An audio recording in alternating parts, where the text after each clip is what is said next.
Back when I was in high school, I had this great opportunity to go to Washington State University and be part of a summer engineering institute, where they took a bunch of high school students and tried to convince them that they should come to Pullman and be engineering students. Now, the problem they did was they did this in July. It was either June or July. It's 110 degrees in Pullman. Not the ideal time to bring high school students to Pullman. It was a great week, though. Learned a lot about engineering. But the thing that has stuck most in my mind from that experience was that I was in Pullman the week that the movie Raiders of the Lost Ark came out. Now, I know that was before most of you were even alive, but Raiders of the Lost Ark was a fantastic movie. Indiana Jones is an archaeology professor who goes off on all these missions to discover where the Ark of the Covenant has been buried. And in the movie, you have these great scenes where, as they show Indiana Jones going from New York to Paris, they show this map with this line going on it. And then he goes from Paris to Tibet, and from Tibet to South America.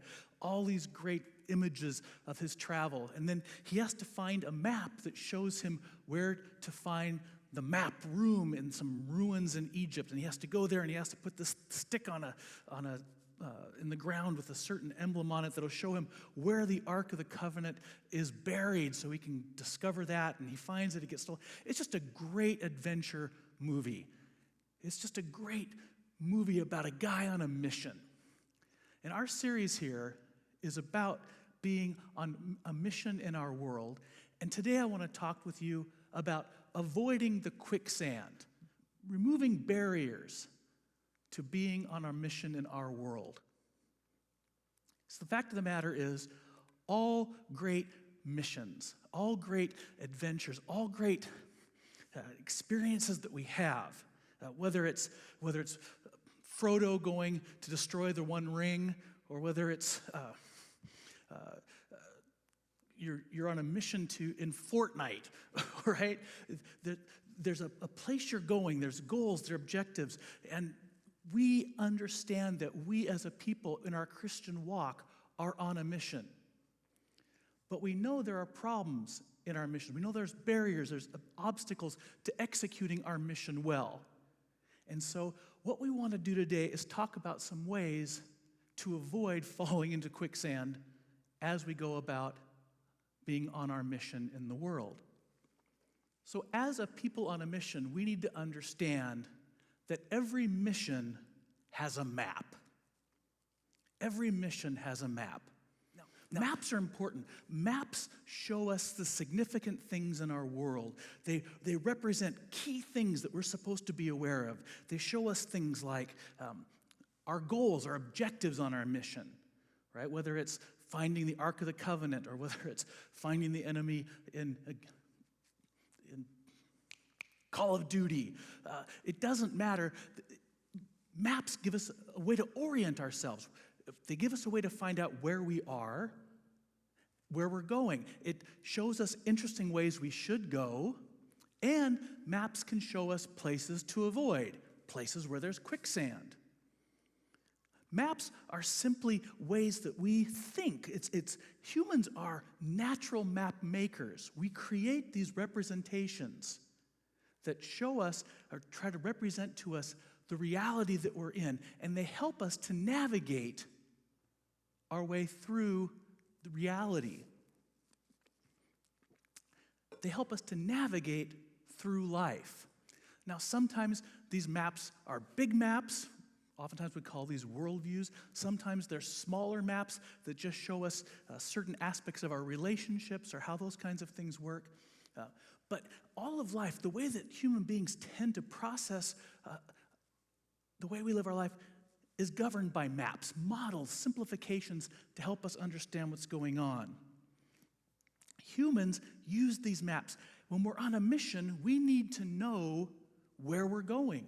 We need to know what things are significant. We need to know, how do we get from point A to point B? Can we get there from here? Can we get there from here and avoid quicksand? So every mission has a map. But knowing that knowing that we're going to have maps, knowing that maps are important, we have the problem that even with maps, we still find ourselves falling in quicksand. Why does this happen? Well, there's a couple problems I want to talk about. The first problem we have is the problem of bad maps, the problem of errors in our maps. Sometimes you get a bad map. It is just factually wrong. I don't know if you've ever been in that situation before, but you look at the map and you go, okay, there's Yakima, there's the Tri-Cities, this should be Ellensburg. No Ellensburg, right? If you have a bad map, if there are factual errors in your map, if they're not relating the important things properly, you're stuck. If you're walking along and it says the quicksand is 1.5 miles that way, but it's really right here, you're in a world of hurt because you have a bad map. Part of the problem with having a bad map is you oftentimes don't know it's a bad map until you try and use it. It's not until you step in the quicksand that you realize, oh, this didn't work out so well, did it? And so we have all kinds of things we do to try to overcome the problem of bad maps. So one of the first things we do when we get a map is we look at it and we compare it with what we already know. We go, does this make sense with what I already know? If I see a map that has Yakima right next to Bellevue, I'm going to know that's a bad map if I'm trying to find out if I can walk from Bellevue to Yakima. We want to avoid those bad maps, and we use what we already know to help us see that. Sometimes we rely on other people because we know that our knowledge doesn't extend enough to help us. So we look to trusted guides, to trusted mentors, to people who've been there before and can say, don't go there, that's where the quicksand is. Or go this way, this is a better way, this is an easier way, this is the way you should go. This is the right objective, this is the wrong objective. This is a significant thing, that's insignificant. So we look to trusted and reliable guides to help us overcome the problem of bad maps. Now, you're at Northwest University, and this is one of the great advantages of going to a place like Northwest, because you've got faculty here, people who you can trust, who've gone ahead of you, and they've checked out some of these maps. Obviously, your Bible and theology profs, we've looked at our Christian faith. We looked at how to handle Scripture. We look at ways to understand and say, yes, this is a good map, right? You've got professors in science, in psychology, in all these different fields that help you, who've gone before, and they can help you to see this is the way to go. This way there be demons. This way there be dragons. This way there be quicksand. We help you to do that. We try to find the best factual maps we know to help you overcome the problem of error. You need a good map. Without a good map, you're lost. But that's not the only problem with maps. There's also the problem of application, using the wrong map. You see, you could have a factually good map, but it has to be a map that's oriented to the purpose you're using it for and at a scale that is usable. Right? When I was at the University of Washington, I lived in a Christian fraternity, and a lot of my buddies were engineers. And engineers have a certain way of thinking. They have a certain mental map about how the world works, and it's usually mechanical. And so my friends would get frustrated with their girlfriends because they would say, last time I got in trouble, I gave her flowers, and she forgave me. This time, I got in trouble, I gave her flowers, and she didn't forgive me. What's the deal? A should cause B should cause C. What's going on here? You see, they were using the wrong map. They were using the kind of map you use to make a vending machine and applying it to people. You need to avoid using the wrong map.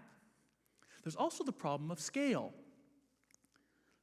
Whenever I think about the problem of scale with maps, I think of the comedian, I think his name is Demetrius Martin, who used to tell this joke about, why is it If you walk up to somebody and say, "Can you help me? I'm lost," and you pull out a map, they help you.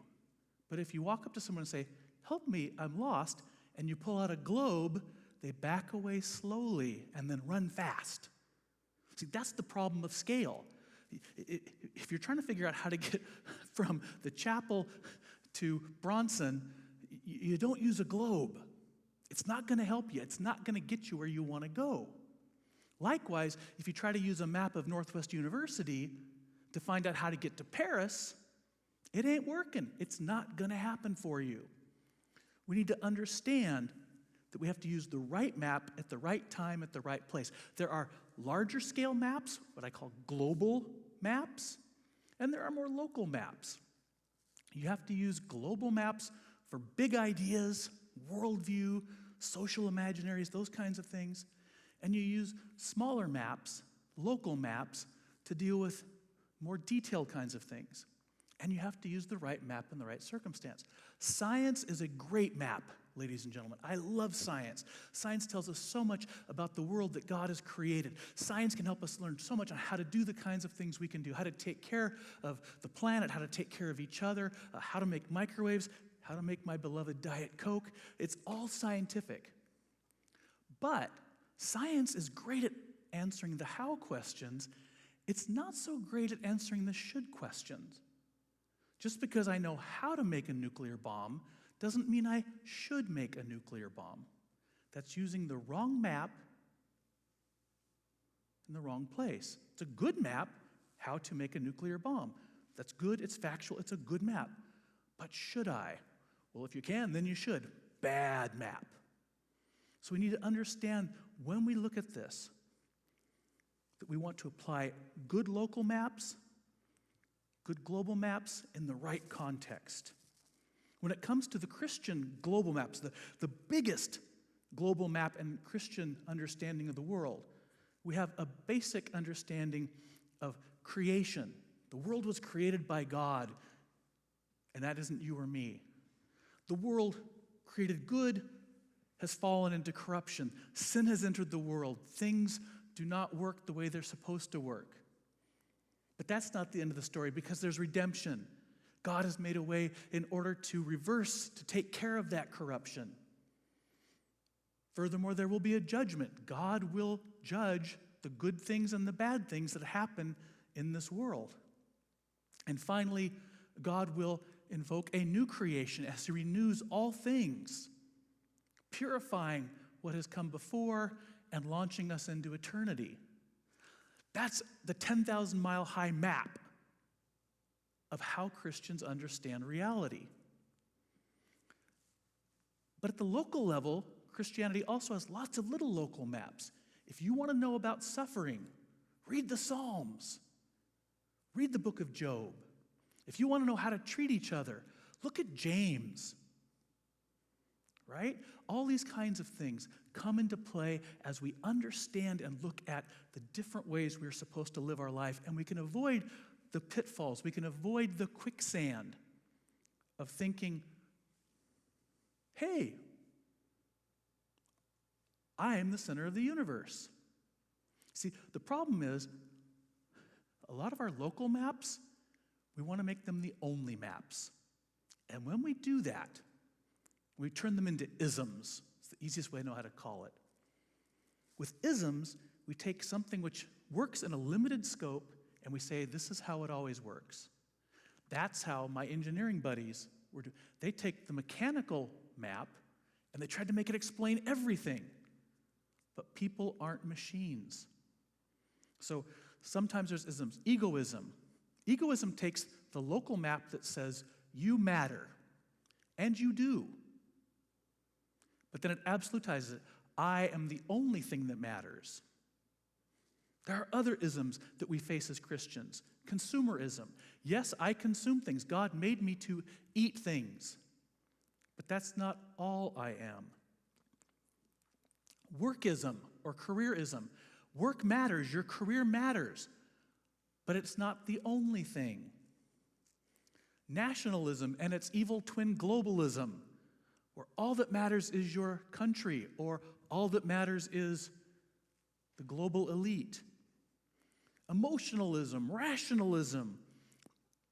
All these isms get us into trouble. There's nothing wrong with rationality until you think everything should be rational. There's nothing wrong with emotion until you start thinking everything is emotion. We need to use the right map at the right time, at the right place. Good maps applied properly. Now, I want you to think about these ideas of maps and their proper use and good maps as you answer 3 questions. The first question is going to be, what part of the global Christian map, creation, fall, redemption, judgment, new creation, do I struggle with the most? Which one of these points makes you're the most fuzzy about, you're the least comfortable with? Second question, what local map do I tend to turn into an ism? Is it egoism? Is it careerism? Is it capitalism? What kind of things do you tend to take that you know is a small scale and yet you want to make it everything? Third and finally, think of a particular non-Christian friend or relative. What local map do you think they struggle with absolutizing to making into an ism? And what do you think you could say to help them to use it in its proper place, to reduce it back to its scale as a local map? I hope I've given you some ideas to think about today. Thank you very much.